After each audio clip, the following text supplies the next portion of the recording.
아멘. 여전히 우리는 로마서를 추구하고 있습니다. 우리가 알듯이 로마서는 전체는 하나님의 완전한 구원을 자세하게 보여주고 있습니다. 먼저는 법리적인 구속. 이것은 바로 그리스도의 피에 의한 구속으로서 하나님과 우리를 화해되게 하고, 또한 하나님께서 우리를 그 구속의 근거에서 우리를 의롭다 하시고, 그리고 하나님과 우리의 원수된 것을 화목하게 했습니다.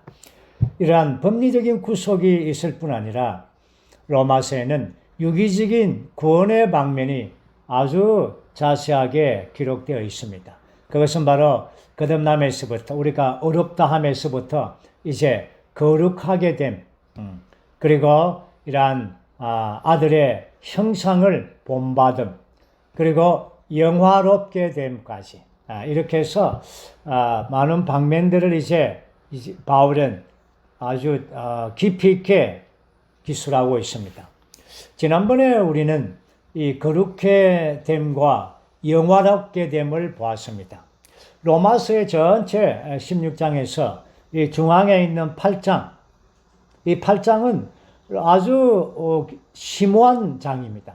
이 8장 안에, 8장의 전반부에 이러한 거룩하게 됨에 대한 깊은 지점을 묘사하고 있죠. 그리고 8장 후반부에서는 영화롭게 대한 이러한 계시의 가장 높은 지점을 말씀하고 있습니다. 8장 전반부에서는 생명의 영의 법을 언급해 주죠. 생명의 영의 법을 통하여 우리 안에서 죄와 사망을 이기고 자동적인 이 법에 의해서 우리는 이렇게 우리의 영이 생명이 되고, 우리의 생각을 포함한 우리의 혼이 생명이 되고, 우리의 죽을 몸까지 생명이 되는, 그래서 우리의 온 전 존재가 거룩하게 되는 이러한 지점을 보았습니다. 이것이 바로 8장의 전반부에 있었던 거룩하게 됨에 대한 아주 깊은 지점의 이러한 항목들이었습니다. 그리고 8장 후반절에서 우리가 지난 시간에 본 것은 이러한 영광스럽게 됨, 영광스럽게 되는 것은 영광의 상속자가 되는 것이죠. 그리고 영광의 상속자들은 하나님의 아들의 형상을 본받는 상속자라고 말씀했고, 그리고 하나님의 사랑에서 이 상속자들을 끊을 수 없다는 이것으로 해서 영화롭게 대한 이러한 결론을 마쳤습니다. 그러므로 우리는 이러한 8장에서 아주 놀랍게 거룩하게 됨에 대한 깊은 체험과 영화롭게 대한 놀라운 계시를 우리 안에 완전히 해방해 주었습니다. 그리고는 이제 그런 다음에 이러한 12장에 우리가 가게 돼서 이 그리스도의 몸의 생활과 또한 결론적으로 교회 생활로 이렇게 이끌어가는 것이 이렇게 이 로마서의 이 저자의 순서라고 이렇게 우리는 생각을 하고 있죠. 그렇지만 여기에 8장을 끝내고 아주 심오한 장을 끝내고 이제 12장에 이제 이 생명의 실행 안으로, 몸의 생활 안으로 이끌 수 있는 그런 지점에서 중간에 9장에서부터 11장까지 이러한 한 면에서는 이러한 삽입부이죠. 그렇지만 삽입부라고 여기지만 그럼 또 한 면에서는 이 삽입장이 아닌 아주 바울의 마음 안에서는 어떤 깊은 부담을 쏟아내고 있습니다. 그것이 바로 이 세 장에 걸친 하나의 주제가 바로 선택입니다. 선택은 하나님의 완전한 구원과는 관계가 없어 보입니다. 법리적인 구속의 방면도 아니요, 유기적인 구원의 방면도 아닙니다. 그러나 하나님의 경륜 안에서 이러한 선택이라는 이러한 부분은 아주 탁월하고 귀한 것입니다. 바울은 9장, 10장, 11장 이 세 장에 걸쳐서 이러한 선택에 관하여 아주 자세하게 보여주는데, 새 항목에 이러한 놀라운 새 항목이 있는데 그것이 바로 하나님의 선택은 우리의 운명이다. 그리고 두 번째는 하나님의 선택 안에 있는 하나님의 경륜을 보여줍니다. 이것이 11장이죠. 그리고 11장 마지막에는 하나님의 선택 안에 있는 찬양을 보여줍니다. 하나님의 그 선택을 통하여 이러한 놀라운 그분의 지혜와 지식을 찬양함으로써 이 선택이라는 이 항목을 결론 짓습니다. 선택. 우리가 선택이라고 말할 때 이것은 로마서 9장 10장에 있는 내용보다 에베소서에 있는 내용 우리가 더 잘 기억을 합니다. 우리가 에베소서 1장 4절 5절 말씀 보면 하나님께서 창세 전에 그리스도 안에서 우리를 선택하시어라는 말씀이 있습니다. 바울은 에베소를 기술할 때에 이러한 선택의 지점을 그렇죠? 영원 전에 우리를 선택하셔서 어디에서 그 선택의 범위와 영역은 바로 그리스도 안이었습니다. 그리고는 사랑 안에서 하나님 앞에 거룩하고 흠이 없게 하셨다라고 말합니다. 과거 완료 시제를 썼습니다. 그리고 5절에 계속적으로 5절에 이어지는 구절은 바로 우리를 미리 정하셔서 이 미리 정했다. 예정이라는 것이죠. 이것은 바로 하나님께서 우리가 태어나기도 전에 그분은 영원 전에 우리를 선택하시고 미리 선별해 놓았다는 것입니다.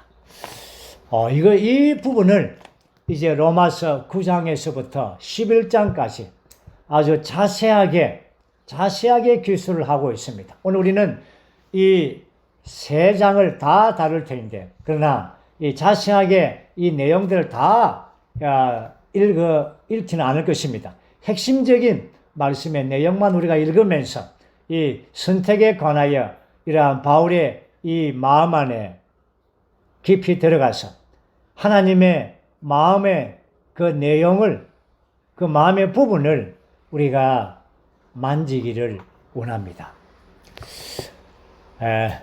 먼저는 선택이란 이 큰 항목에서 우리가 방금 봤듯이 이러한 선택은 우리의 운명이며 선택 안인 하나님의 경륜과 선택에 대한 찬양을 보는데 이 선택은 우리의 운명이란 이 부분에서 소항목이 5항목이 있습니다.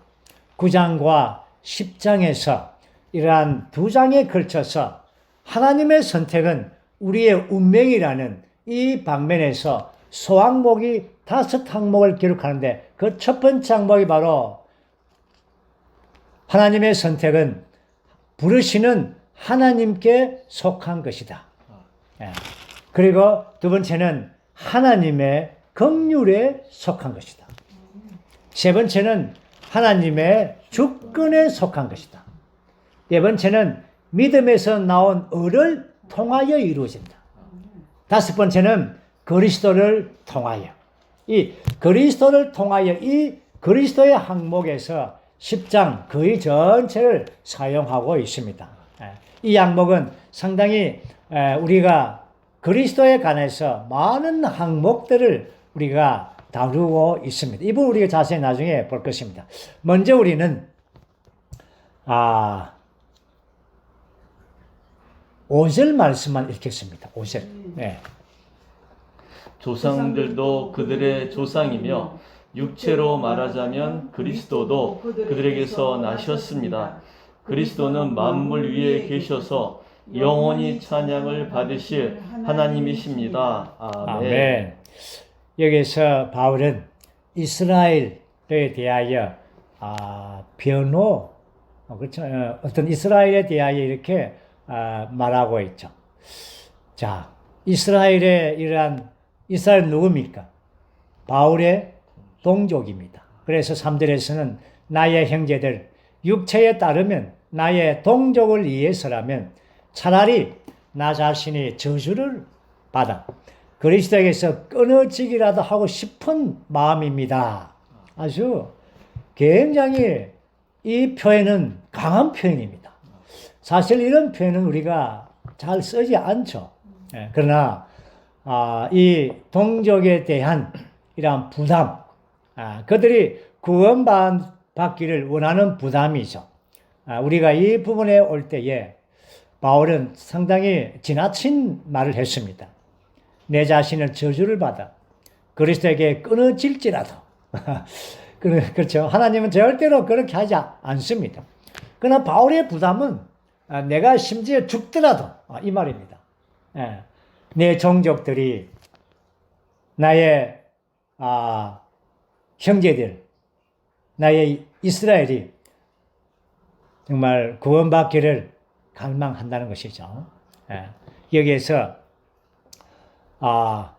바울은 이러한 조상들, 또한 그 이스라엘의 조상 아브라함과 이삭, 야곱에서부터 시작된 그 조상들이죠. 육처럼 말하자면 그리스도도 그들에게서 나섰습니다. 그렇죠. 그런데 바울도 거기에서 나왔죠. 이스라엘 많은 사람들, 그렇죠. 심지어 12 제자들도 다 거기에서 나왔습니다.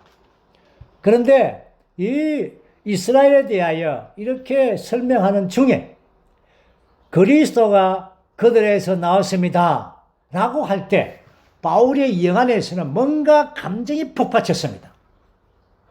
벅차오르는 느낌에서 그리스도는 만물 위에 계셔서 영원히 찬양을 받으실 하나님이십니다. 아멘. 이러한 그리스도에 관하여 말합니다. 오늘 유대인들은, 이스라엘 백성들은 그리스도를 하나님으로 인정하지 않습니다. 그런데 바울은 그리스도가 여러분의 동족들 가운데서 나왔습니다.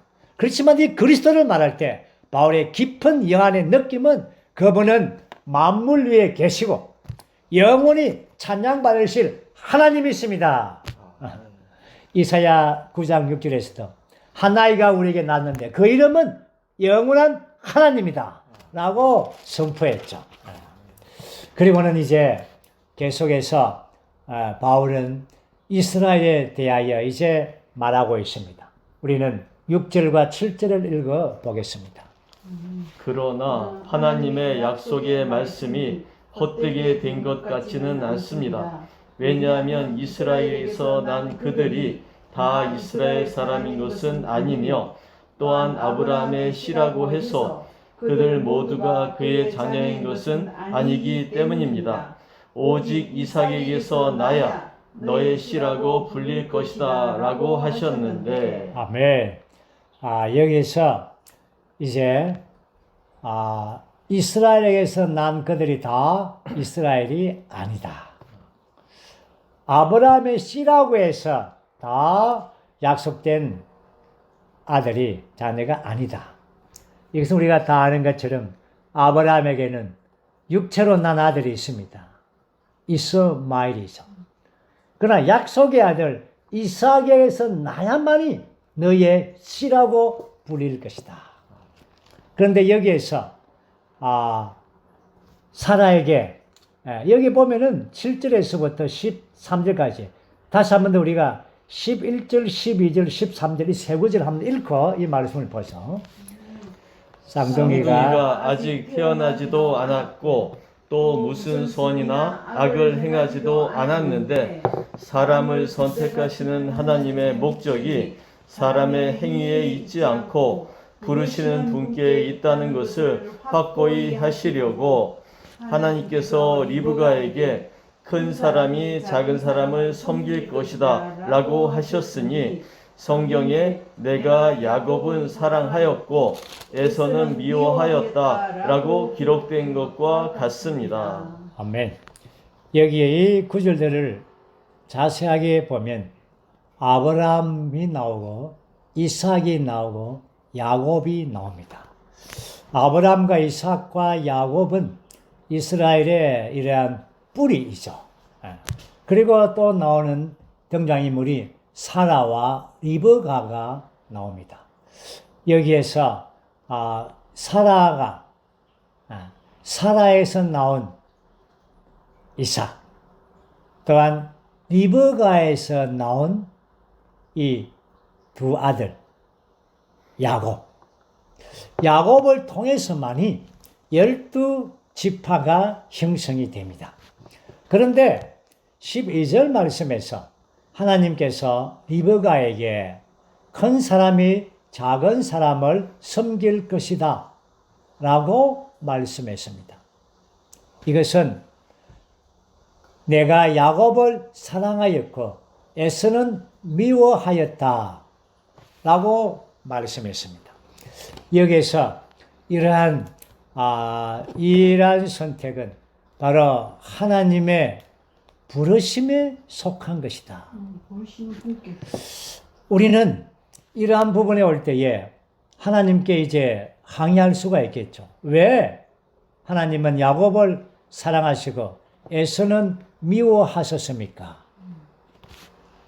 하나님은 뭐라고 말하겠습니까? 네, 하나님. 나는 하나님이다. 나는 그렇게 하겠다. 우리 수많은 그리스도인들이나 아니 비그리스도인들이라도 하나님은 사랑이 많으신 분이다. 하나님을 생각하면 사랑을 생각합니다.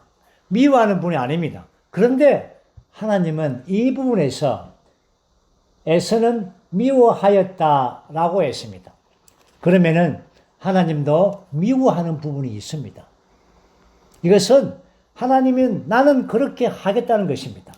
이것은 바로 하나님의 선택은 부르시는 하나님께 속한 것입니다. 우리의 어떠함과 우리의 행함과 우리의 어떠함은 전혀 그렇죠? 여기에 개입되지가 않습니다. 그분의 원하심, 그분의 부르심에 전적으로 속한 것입니다. 그러므로 이스라엘을 하나님께서 선택한 것은 바로 야곱을 사랑하였던 하나님의 마음이었습니다. 하나님께서 선택한 것입니다. 그리고는 이제 두 번째는 하나님의 긍휼에 속한 것입니다. 14, 15, 16절 세 구절을 읽어보겠습니다. 그러면 우리가 무슨 말을 하겠습니까? 하나님께 불의가 있습니까? 절대로 그렇지 않습니다.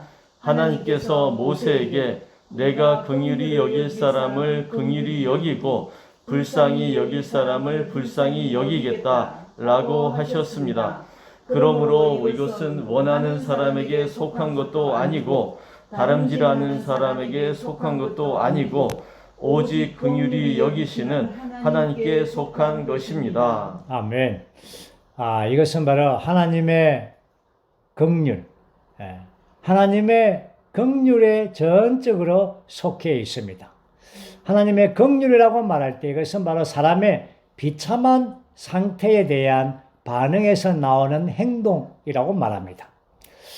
하나님께서 사람을 긍휼을 보이신 것입니다.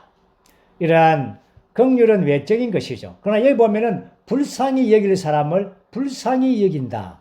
불쌍히 여기시는 것은 주로 탄식과 눈물로 표현되는 내적인 느낌이죠. 따라서 하나님께서 사람을 불쌍히 여기시는 것은 내적인 것입니다. 그러므로 불쌍히 여기는 것은 긍휼하심보다 더 깊습니다. 그러나 긍휼은 또한 은혜보다도 더 깊습니다. 은혜라는 것은 어떠한 위치에서 받을 만한 자격이 있는 사람에게 주는 것이 은혜라면 긍휼은 받을 수 없는 이러한 비참한 상태 안에 있을 때 그럴 때에 받는 것이 긍휼인 것입니다. 오늘 이러한 우리 모두가 다 하나님의 선택의 부분에 올 때에 그분의 긍휼하심을 보는 것입니다. 이러한 긍휼하심을 이루게 될 때 우리가 이러한 비참한 상태 또한 이 죄인된 상태, 불순종한 상태 그 상태에 있을 때에, 가두어 놓은 그 상태 안에 있을 때에 하나님께서 그분의 긍휼의 손을 펼치는 것이, 그때 긍휼하심이 되는 것입니다. 이 모든 것은 다 이스라엘의 이러한 선택과, 또한 오늘날 우리가 선택받은 모든 것은 다 하나님의 긍휼에 속한 것입니다. 또한 세 번째 항목은 하나님의 주권입니다. 이것은 토기장이의 이러한 방면을 통하여 이렇게 설명하고 있습니다. 여기에 20절, 21절 보죠. 그러나 그대가 누구이기에 사람으로서 감히 하나님께 말대꾸합니까? 빚어진 것이 빚은 이에게 왜 나를 이렇게 만들었느냐고 말할 수 있겠습니까? 토기장이가 같은 진흙덩이로 하나는 귀하게 쓸 그릇을, 하나는 천하게 쓸 그릇을 만들 권위를 갖고 있지 않겠습니까? 아멘. 이러한 하나님은 토기장이죠. 우리는 진흙덩이입니다. 그러므로 하나님의 주권적인 이러한 의에서 그분의 주권에 속한 것입니다. 우리가 귀한 그릇을 만들고 천한 그릇을 만들 그 권위가, 주권은 바로 토기장이 하나님께 있다는 것입니다. 우리가 예레미야 18장에 보면 그 예레미야를 그 토기장이 집으로 보냅니다. 그렇죠? 토기장의 그 집에서 예레미야가 바로 하나님께서 그 토기장이라는 것을 깨닫게 만드시죠. 그리고는 이제 23절과 24절에서 아주 놀라운 이러한 계시가 있습니다. 하나님께서 또 영광에 이르도록 예비하신 긍휼의 그릇들에 대하여 그분의 영광의 풍성을 알게 하고자 하셨을지라도 어찌 하겠습니까? 이 그릇은 우리 곧 그분께서 유대인들 중에서만 아니라 이방인들 중에서도 부르신 사람들입니다. 아멘. 여기서 하나님께서 우리를 선택하신 목적이 무엇인가?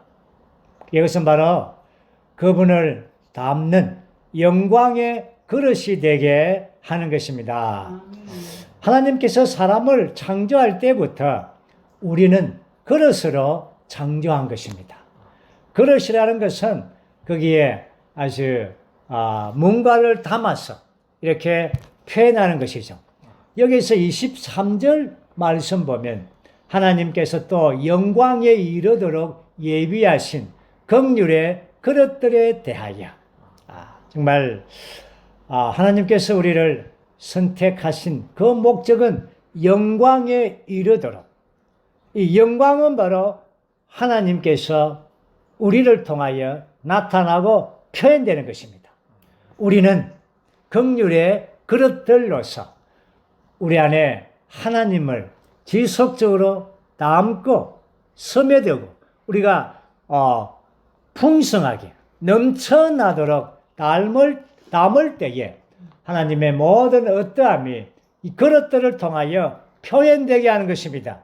이것이 바로 하나님의 목적입니다. 예.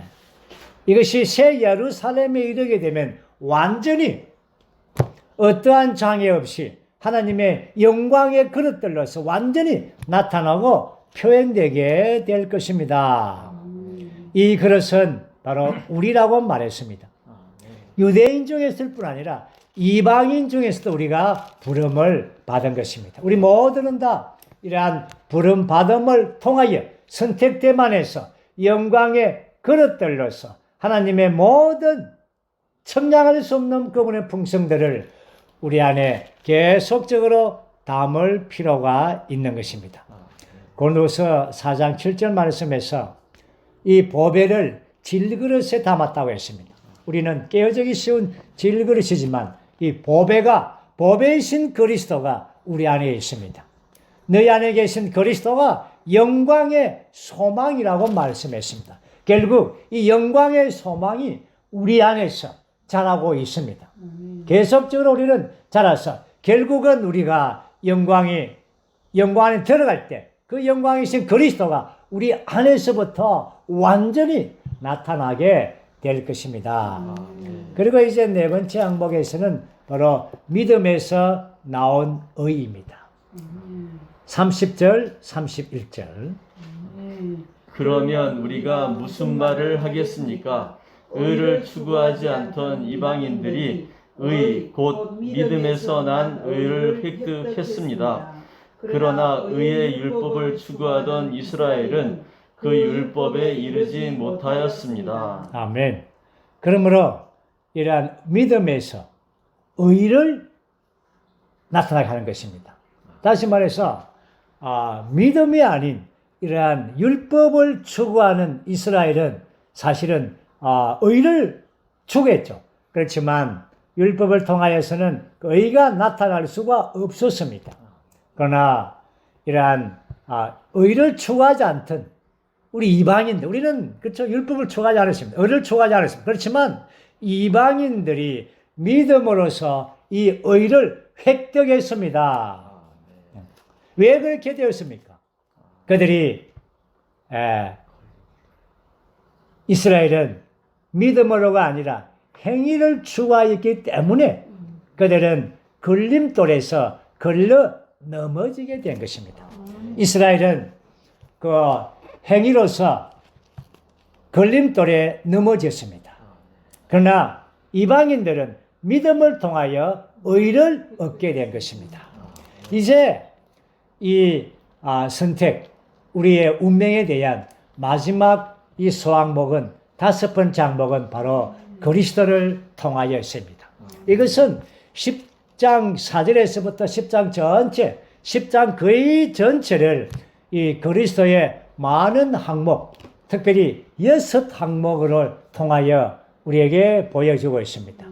그리스도에 대한 긴이러한 설명들을 쓰고 있습니다. 참 바울은 로마서 10장에서 그리스도의 이러한 방면들을 아주 자세하게 구약의 신명기의 말씀들을 이렇게 생각하고 그 말씀들을 가지고 이러한 신약의 실제이신 그리스도를 이제 말씀하고 있습니다.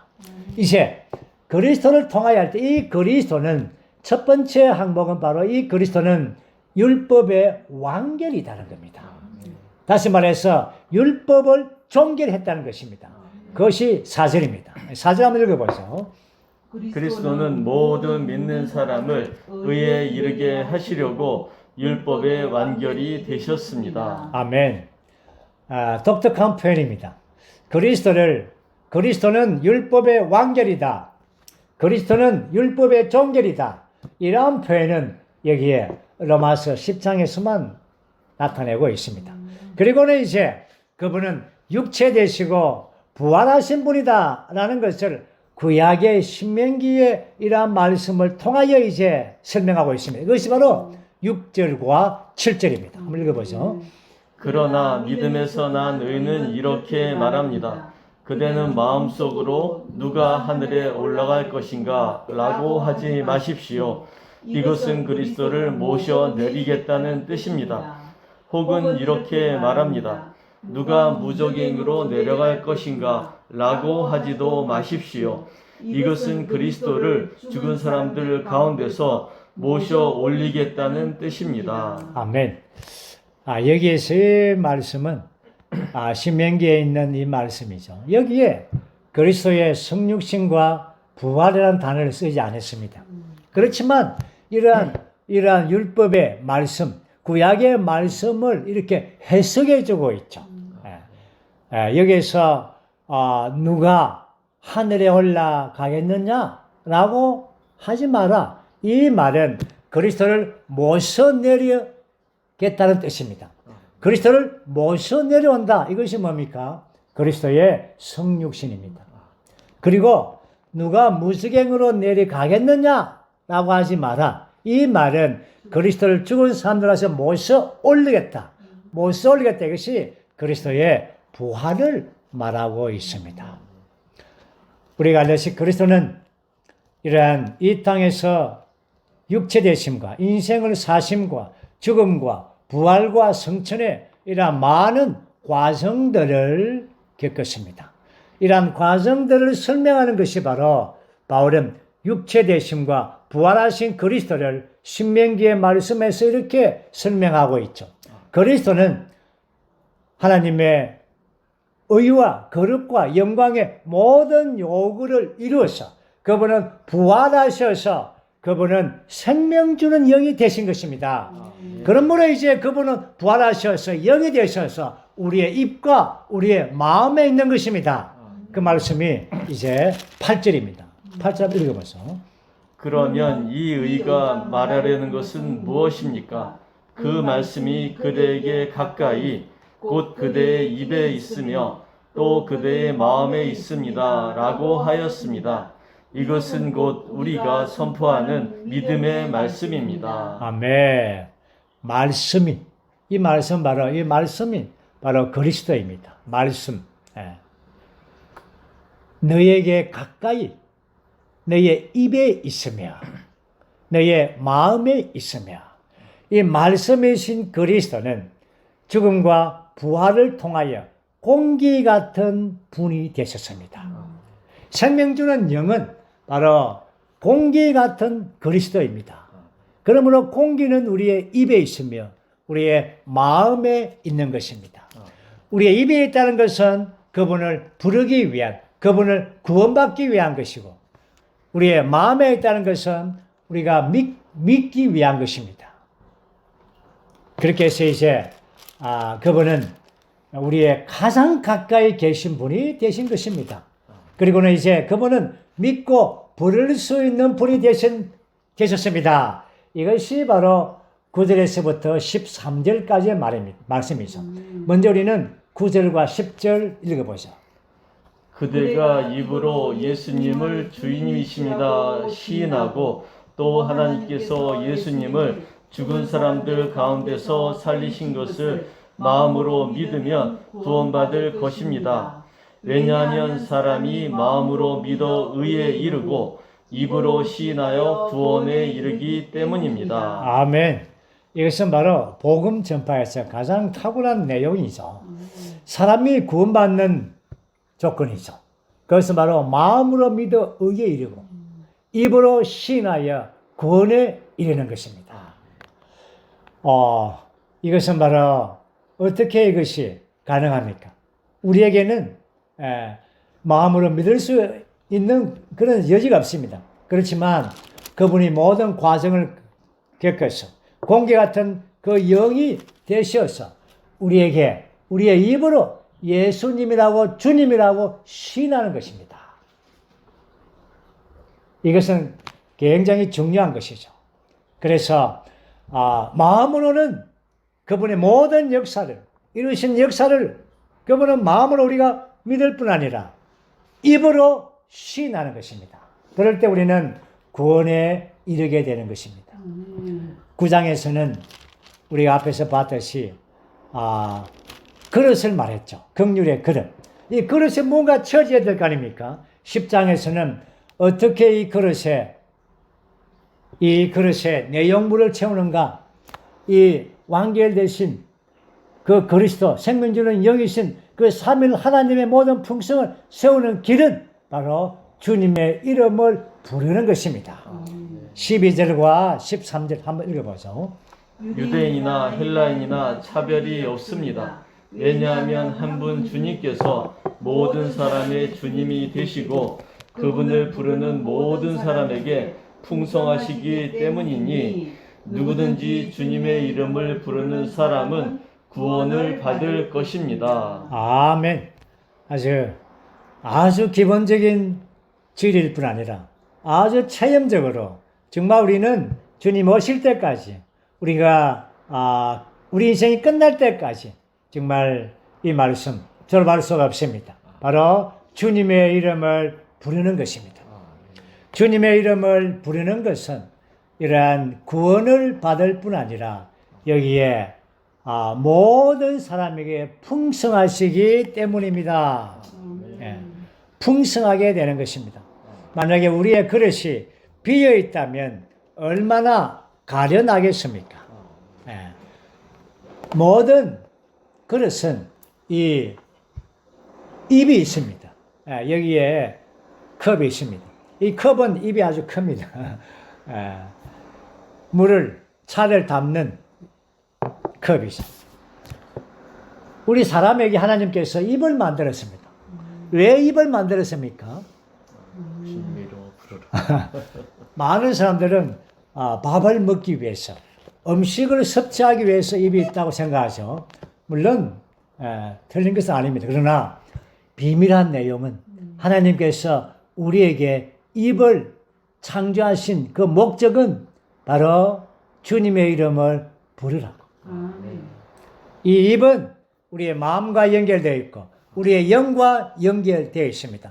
입을 통하여 우리는 주님의 이름을 부름으로 그분의 모든 풍성을, 주님의 내용을 우리의 안에 이제 풍성하게 저장할 수가 있고 채울 수가 있는 것입니다. 구약에서 신약에서 너무나 많은 이 주님의 이름을 부르는 실행들이 많습니다. 여기 몇 구절 제가 설명해 드리겠습니다. 신명기 4장 7절에서 그를 부를 때마다 우리에게 가까이 하신다. 시편 145편 18절에서 여호와께서는 자기를 부르는 모든 자, 곧 신실하게 자기를 부르는 모든 자에게 가까이 계시는도다. 시편 18편, 118편 많은 방면에서 다윗은 환난과 고통 중에 주님의 이름을 불렀습니다. 환난 중에 나를 부르라. 환난 중에, 고통 중에, 우리가 정말 고통 안에서 환난 가운데 있을 때 우리는 주님의 이름을 먼저 불러야 됩니다. 주님의 이름을 외치고 부르는 것입니다. 시편 116편 3, 4절에서도 사망의 줄이 나를 두르고 음부의 고통이 내게 미침으로 내가 환난과 슬픔을 만났을 때에 내가 여호와의 이름을 부르기를. 여호와께서 주께 구하오니 내 혼을 건지소서. 그러는 13절에서 내가 구원의 잔을 들고 여호와의 이름을 부르며. 구원의 잔, 구원의 모든 잔들, 이 풍성들, 그 구원에 참여하기 위해서는 여호와의 이름을 부르는 것입니다. 여호와의 이름을 부를 때에 그분이 주님이 우리의 구원이시요, 우리의 힘이시요, 우리의 노래시요, 우리의 기쁨이시요, 이러한 구원의 운물들에서 모든 풍성들을 기를 수가 있습니다. 바로 그 풍성들을 기를 수 있는 길은 그분의 이름을 부르는 것입니다. 우리 모두가 다 주 이름을 한번 3번 크게 부르봅시다. 오, 주 예수님. 오, 주 예수님. 오, 주 예수님. 오늘 로마서 10장 12절에서 주님은 이름을 부르는 모든 자에게 풍성하고 부요하시다고 말하고 있습니다. 정말 이 주님의 이름을 부르는 실행은 주의 회복에서 발명한 것이 아니죠. 고안한 것이 아닙니다. 창세기에서 이 인류의 이 3번째 세대인 에노스에서부터 주님의 이름을 불렀습니다. 깨어지기 쉬운 사람 에노스가 비로소 여호와의 이름을 불렀더라. 그때부터 구약의 수많은 사람들은 아브라함, 이삭, 욥, 모세, 많은 사람, 또한 신약에서 스데반 주님의 이름을 불렀습니다. 그리고 바울이 예수 믿는 자의 표시가 바로 주님의 이름을 부르는 자, 주님의 이름을 부르는 자들을 잡으러 갔습니다. 그리고는 그가 주님의 이름을 불렀습니다. 신약의 초대교회의 모든 믿는 이들은 모일 때마다 주님의 이름을 불렀습니다. 주님의 이름을 깨끗한 마음으로 주님의 이름을 부르는 자들, 그 자들은 정말 바울은 청년들에게 주님의 이름을 깨끗하게 부르는 자들과 함께 있으라고 말했습니다. 우리의 마음이 깨끗하고 우리의 입술이 깨끗하게 주님의 이름을 부를 때에 이것은 모든 풍성들이 우리의 그릇에 채워지게 되는 것입니다. 정말 우리는 호흡과 같이 또 어떤 때는 외침과 같이 그렇죠? 어떤 때는 기도가 되지 않고 찬양이 나오지 않을 때는 우리는 부러지질 필요가 있습니다. 한 번씩 주변에 방해받지 않도록 차 안에 들어가서 혼자 시동을 켜고 주 이름을 실컷 부르고 나오십시오. 정말 쏙이 훈할 뿐 아니라 뭔가 채우짐을 느낄 것입니다. 우리가 주 회복 안에서 10년, 20년 되었다고 그 주의 이름 부르는 거 그건 다 초기에 하는 것이다. 아닙니다. 우리는 10년, 20년이 아니 30년, 40년이 되었어도 우리는 주님의 이름을 부르는 것은 졸업할 수가 없습니다. 주님 오실 때까지 우리는 주님의 이름을 부르면서 그분의 모든 풍성을 우리의 그릇에 채우는 것입니다. 아멘. 이것이 10장에서 믿고 부를 수 있는 그리스도가 되신 것입니다. 이제 14절, 15절에서 이 그리스도가 선포되시고 들을 수 있다는 것입니다. 한번 14절, 15절을 선포하겠습니다.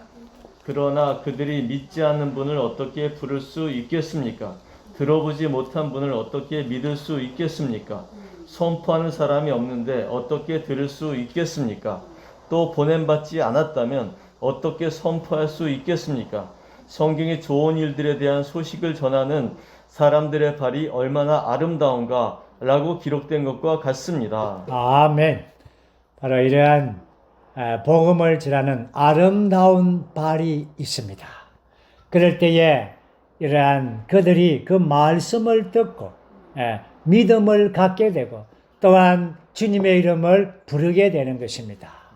그래서 그렇지만 받아들이는 사람들이 있는가 하면 또한 거절한 사람이 있습니다. 여기서 바울은 이방인들은 이러한 믿음으로서 그리스도를 받아들였고 또한 많은 유대인들은 이러한 거절하기도 했습니다. 17절 말씀 한 구절 읽어보겠습니다. 그러므로 믿음은 듣는 데서 생기며 듣는 것은 그리스도의 말씀을 통해서입니다. 그렇습니다. 이러한 믿음은 듣는 데서 생깁니다. 이러한 듣는 것은 그리스도의 말씀입니다. 오늘날 우리의 이러한 모든 이 말씀, 수많은 말씀들이 사역의 말씀을 통하여 흘러나오고 있습니다. 우리는 이 말씀을 듣는데 굉장히 주의를 집중해야 됩니다. 그럴 때 우리는 믿음이 생겨나게 되는 것입니다. 자, 여기에서 이제 이스라엘은 정말 그러나 그들은 이러한 믿음의 말씀을 듣지를 못했고 안타깝게도 불순종했습니다. 이러한 불순종한 이스라엘에 관하여 마지막으로 20절, 21절 말씀을 읽어보겠습니다. 또한 이사야는 매우 담대하게 말했습니다. 나는 나를 찾지 않는 사람에게 발견되었고 나를 구하지 않는 사람들에게 나타났다. 그러나 이사야가 이스라엘 사람들에 대해서는 순종하지 않고 거슬려 말하는 백성에게 내가 온종일 나의 손을 내밀었다 라고 하였습니다. 아멘. 여기에 하나님을 찾지 않는 사람 이방인들이 발견했죠. 그러나 이스라엘은 순종하지 않고 불순종했습니다. 불순종한 이스라엘 정말 소망이 없어 보입니다. 완전히 끝난 것처럼 이렇게 바울은 10장 마지막에서 이스라엘은 이제 소망이 없고 불순종했고 하나님께서 이스라엘을 버린 것 같이 이렇게 해서 10장에서 결론을 지었습니다. 그렇지만 이제 11장에 올 때에 하나님의 선택 안에 있는 경륜에 관하여 보여집니다. 정말 바울은 정말 이러한 합당한 뛰어난 변호사로서 이러한 9장 10장에서는 이러한 유대인들 아닌 이방인들을 위한 이러한 이 뛰어남을 변호를 했다면 이제 11장에서 그렇지만 유대인들에 대해서도 이렇게 합당한 변호를 하기를 원했습니다. 자, 그러면 이제 우리는 11장에서 1절을 한번 먼저 선포하겠습니다. 내가 말합니다. 그러면 하나님께서 자기 백성을 버리셨습니까? 절대로 그렇지 않습니다. 나도 이스라엘 사람이며 아브라함의 씨에서 나왔고 베냐민 지파에 속한 사람입니다. 그렇습니다. 바울은 10장에서부터 이제 11장으로 이제 또 다른 이 무리를 변호하고 있죠. 이제는 이스라엘을 이제 변호합니다. 그러면은 이제 10장에서 이스라엘 하나님께서 불순종함으로 버렸습니까? 소망이 완전히 끝났습니까? 바울은 내가 말합니다. 그러면 하나님께서 자기 백성을 버리셨습니까? 절대로 그렇지 않습니다. 절대로 그렇지 않습니다. 바울은 아주 강한 표현을 썼습니다. 그리고는 열왕기 상에 있는 이 엘리야에 대한 이 말씀을 인정하고 있습니다. 그것이 바로 3절에서부터 계속 나오고 있죠. 3절, 4절을 읽어보겠습니다. 주님, 그들이 주님의 신원자들을 죽였고 주님의 제단들을 헐어버렸습니다. 그리고 저 혼자만 남았는데 그들이 제 목숨도 노리고 있습니다. 그러나 그에게 하신 하나님의 대답이 무엇입니까? 내가 나를 위하여 바알에게 무릎을 꿇지 않는 사람 7,000명을 남겨두었다 라고 하셨습니다. 아멘. 엘리야가 그렇죠. 주님의 신자들을 다 죽였습니다. 제단들도 헐어버렸습니다. 맞습니다. 사실입니다. 나 혼자만 남았습니다. 이것은 엘리야의 생각입니다. 이건 사실이 아니었습니다. 그런데 하나님께서 뭐라 했습니까? 내가 나를 위하여 바알에게 무릎을 꿇지 않은 사람 7,000명을 남겨두었다. 이것은 바로 바울의 이러한 해석에 의하면 이와 같이 지금도 은혜의 선택을 남은 자들이 있습니다. 은혜의 선택을 받은 남은 자들이 있습니다. 여전히 이스라엘은 그렇죠. 끝난 것 같지만 그렇지만 하나님께서 남은 자들이 있습니다. 오늘 이 말씀을 오늘 현재의 상황에서 적용할 수가 있습니다. 오늘날 기독교가 정말 기독교계가 되어서 정말 끝난 것 같지만 그러나 거기에 많은 예비된 많은 자들이 남아 있을 것입니다. 이 상황을 볼 때에 거기에 7절 말씀 보면은 이스라엘 사람들은 구하는 것을 얻지 못하였습니다. 그러나 선택받은 사람들은 그것을 얻었고 그 나머지 사람들은 마음이 무디어졌습니다. 그래서 그들이 혼미하게 되어서 보지 못하는 눈과 듣지 못하는 귀를 주셨다라고 말합니다. 그들의 눈을 어둡게 했죠. 그들의 귀를 듣지 못하게 했습니다. 오늘날에 많은 사람들과 같습니다. 자, 그렇지만 은혜로 말미암아 이스라엘은 남은 자들이 보존된 자들이 있습니다. 또 이제 이스라엘의 걸러 넘어짐으로 이방인에게 구원이 왔다는 이러한 하나님의 선택 안에 있는 하나님의 경륜에 관하여 또다시 자세하게 말합니다. 이것이 바로 11절부터 계속되죠. 11절만 읽어보겠습니다. 내가 말합니다. 그러면 그들이 걸려 넘어져서 망하게 되었다는 말입니까? 절대로 그렇지 않습니다. 그러나 그들의 잘못 때문에 오히려 구원이 이방인들에게 이르게 되었는데 그것은 이스라엘이 질투하도록 하려는 것입니다. 아멘. 이것이 바로 하나님의 지혜이며 또한 선택에 대한 하나님의 경륜입니다. 그들이 걸러 넘어졌죠. 망하게 된 건 아닙니다. 끝난 건 아닙니다. 나중에 우리가 보겠지만 그들은 일시적으로 제쳐진 것입니다. 일시적입니다. 이렇게 한 것은 이러한 이방인들에게 구원이 있게 하는 것입니다. 이방인들에게 구원이 있게 해서 그리고는 이제 이스라엘이 시기하도록 이렇게 만드는 것입니다. 그렇게 해서 이제 마지막에는 이스라엘을 구원시키는 이 하나님의 지혜로 이 하나님의 선택에 대한 이러한 경륜을 보여주는 것입니다.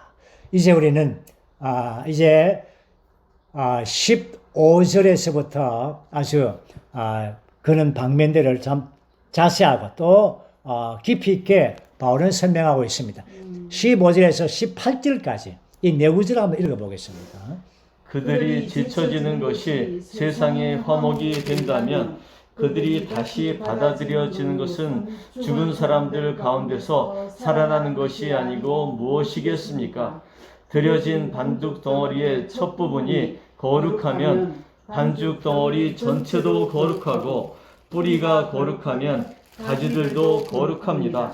그러나 몇몇 가지들이 꺾여졌고 야생 올리브 나무인 그대가 꺾여진 가지들 자리에 접붙여져서 올리브 나무의 기름진 뿌리에 함께 참여하게 되었다면 그 가지들에게 자랑하지 마십시오. 자랑한다 해도 그대가 뿌리를 지탱해 주는 것이 아니라 뿌리가 그대를 지탱해 준다는 것을 기억하십시오. 아멘. 여기까지입니다. 자, 이스라엘은 끝난 것이 아니라 15절에서 제쳐진 겁니다. 일시적인 제쳐둠이죠.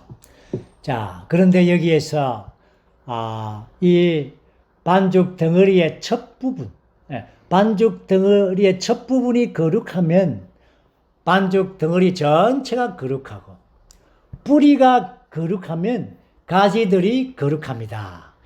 여기에서 이 반죽 덩어리의 첫 부분, 민수기에서 이 첫 곡식단은 바로 하나님께 드려지죠. 또 뿌리가 거룩하면 이 반죽 덩어리의 첫 부분과 이 뿌리의 가지의 뿌리의 방면들은 바로 앞에서 설명한 바로 이스라엘의 조상들입니다. 아브라함과 이삭과 야곱입니다. 그들은 그렇죠. 그들이 거룩하면 이스라엘 전체가 거룩하지 않습니까?